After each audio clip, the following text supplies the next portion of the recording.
अमरउजाला.com संवाद के लिए मैं हूं अंकित यादव और मैं इस वक्त मौजूद हूं दून अस्पताल के बाल रोग विशेषज्ञ की ओपीडी में।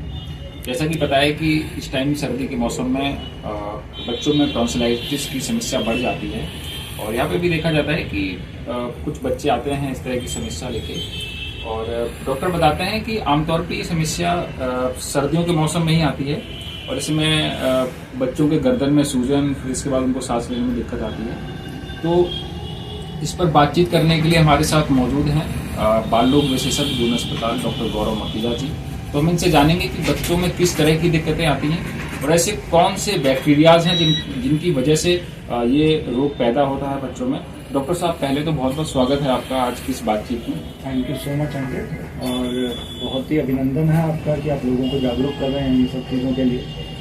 आपने जिस तरीके से अभी टॉन्सिलाइटिस के बारे में बात की, देखिए बचपन में ना टॉन्सिल्स वैसे ही बढ़ते हैं। अगर हम शुरुआत से ही देखें तो बच्चे का जो हमारा लिम्फॉइड टिश्यू है, जिसे हम टॉन्सिल कहते हैं, वो बढ़ता चला जाता है और लगभग 4 से 6 साल के होने तक टॉन्सिल्स जो हैं वो बढ़ते रहते हैं। बढ़ के वो रिलेटिव ग्रोथ पूरी कर लेते हैं 4 से 6 साल 7 साल तक, जिसमें शरीर के कंपैरिजन में जितनी मात्रा होनी चाहिए टॉन्सिल्स की वो बढ़ जाता है और उन्हीं को हम लिम्फॉइड टिश्यू भी कहते हैं। ठीक है, इसके बाद भी जब टॉन्सिल्स जो है वो बढ़ता चला जाता है जब तक बच्चा प्यूबर्टी अचीव नहीं करता है, मतलब 10 से 12 साल का हो जाता है, उस समय पे उसके प्यूबर्टल हार्मोन्स डेवलप करते हैं, जब जाके टॉन्सिल्स ही रीग्रेस करते हैं।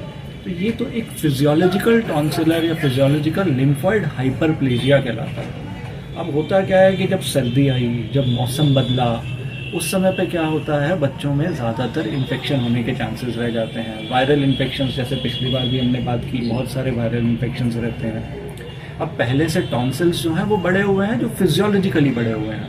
अब उनमें क्या रहता है कि ये इन्फेक्शन पकड़ लेते हैं क्योंकि पहले बड़े रहते हैं, और पकड़ लेते हैं तो बड़ा हिस्सा जब सूजेगा तो वो ज़्यादा तकलीफ करेगा। वहीं अगर रीग्रेस किया हुआ एक छोटा हिस्सा बन के सूजेगा तो कम तकलीफ करेगा। इसलिए इस अवस्था में, बाल अवस्था में, ये टॉन्सिलाइटिस के केसेस देखने को थोड़े ज़्यादा मिलते हैं। ऐसा भी देखा जाता है कि कई प्रकार के टॉन्सिलाइटिस होते हैं। आमतौर पर मैंने जितना पढ़ा है 4 प्रकार के टॉन्सिलाइटिस को पढ़ा है।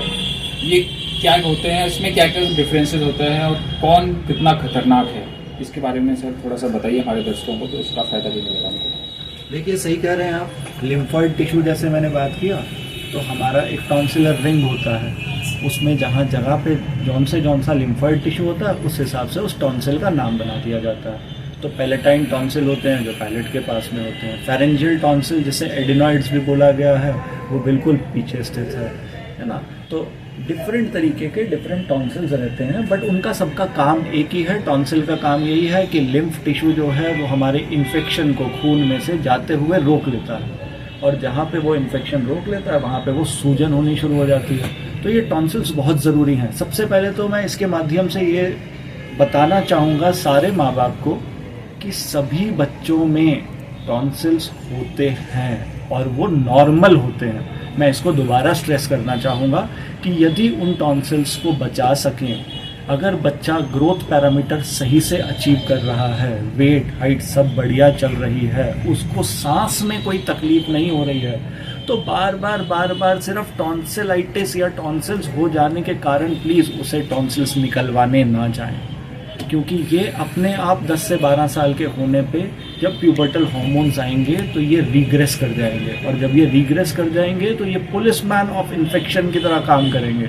बिना मतलब पे इन टॉन्सिल्स को जल्दी निकलवा के जो अपने आप रीग्रेस करने हैं, आप शरीर का पूरे जीवन का जो बचाव होना है इन्फेक्शंस का, वो नहीं कर रहे हैं। तो प्लीज़ अगर आप संयम रख सकते हैं, बच्चा ग्रोथ अच्छे से ले रहा है, उसके ग्रोथ पैरामीटर्स ठीक चल रहे हैं, उसको कोई श्वास में दिक्कत नहीं हो रही है उनके चलते, तो टॉन्सिलेक्टमी या एडिनॉइडेक्टमी के पीछे मत भागिए। वो 10 से 12 साल तक अपने आप रीग्रेस कर जाएगी। सर, इसके पीछे के कुछ कारण क्या होते हैं? कभी कभी सुना जाता है कि कुछ ऐसे बैक्टीरिया होते हैं जो एक्टिव हो जाते हैं, जिसके बाद इस तरह की समस्याएं बच्चों में आती हैं। देखिए, हर एज में उस एज स्पेसिफिक इन्फेक्शन को देखा गया है। तो डेफिनेटली जो ये टॉडलर एज ग्रुप है, इसमें वायरल इन्फेक्शंस बहुत कॉमन हैं। और वहीं अगर हम टॉडलर एज ग्रुप के ऊपर चले जाएं, बच्चा 3.5-4 साल से ज़्यादा बड़ा होने लगे, तो कुछ एटिपिकल और बैक्टीरियल इन्फेक्शंस ज़्यादा कॉमन होते हैं, है ना।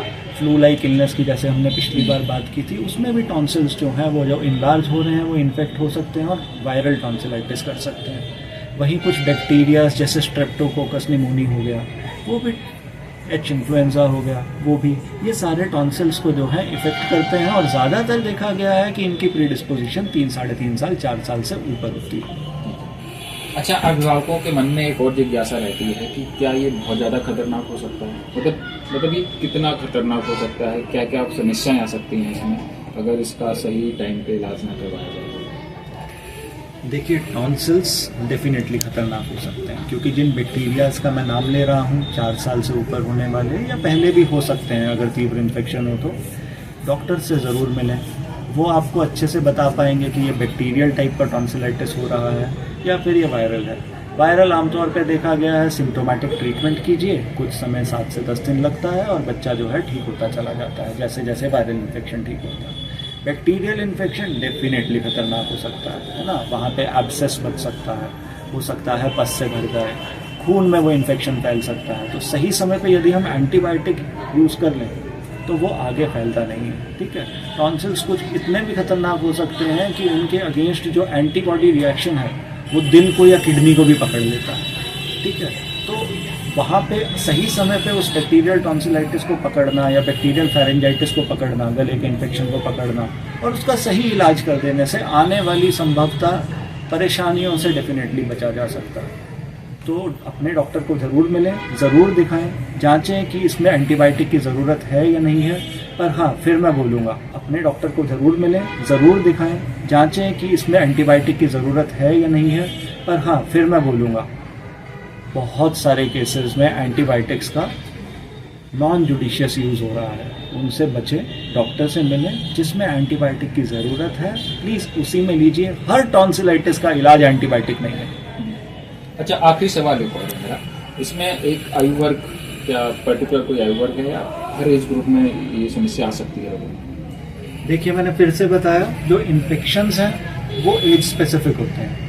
ऐसे तो मेडिकल साइंस में कुछ भी सेक्रोसेंट नहीं है ना, कि जैसे मैंने बोला अगर स्ट्रेप्टोकोकस निमोनी है वो ज़्यादातर 3.5-4 साल के बाद आता है, तो ऐसा नहीं है कि 2 साल पे नहीं हो सकता। बट यस, ज़्यादातर उस एज में देखा जाता है। ज़्यादातर टॉडलर एज ग्रुप में, छोटे बच्चों में, 3 साल से नीचे वाले बच्चों में वायरल टॉन्सिलाइटिस देखने को मिलता है। हाँ, एक खतरनाक इन्फेक्शन है जिसे हम स्टैफ ऑरियस कहते हैं, वो किसी भी समय कभी भी नवजात शिशु से लेकर कभी तक आ सकता है, ठीक है। तो डेफिनेटली अगर हम एज स्पेसिफिक बात करेंगे तो डिफरेंट तरीके के इन्फेक्शंस बटे हुए हैं जिनके लिए हमें पहले सोचना चाहिए उस उम्र में।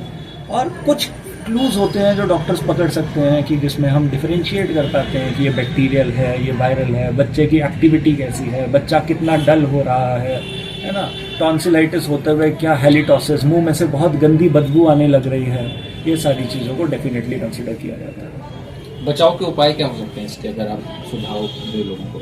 देखिए, हर चीज़ में मैं बचाव के उपाय में सबसे पहले जो याद कर पाता हूँ, जो भी मुझसे पूछता है, वो साफ़ सफाई है। जितनी साफ़ सफाई, जितनी हाइजीन, जितना हैंड वॉशिंग की टेक्निक ठीक होगी और जितना साफ़ सुथरा खाना खाएंगे, हम इन इन्फेक्शन से बच पाएंगे। यस, इसके अलावा बचाव की बात करें, सर्दी खांसी का मौसम आने लगे, प्लीज़ मास्क को यूज़ कीजिए। ये सब ड्रॉपलेट इन्फेक्शन होते हैं, है ना, आपस में हम बात कर रहे हैं, हम ड्रॉपलेट शेयर कर रहे हैं, तो वही दूसरा आदमी सांस लेगा, अगर मुझ में इन्फेक्शन है तो दूसरे आदमी को लगेगा ही लगेगा।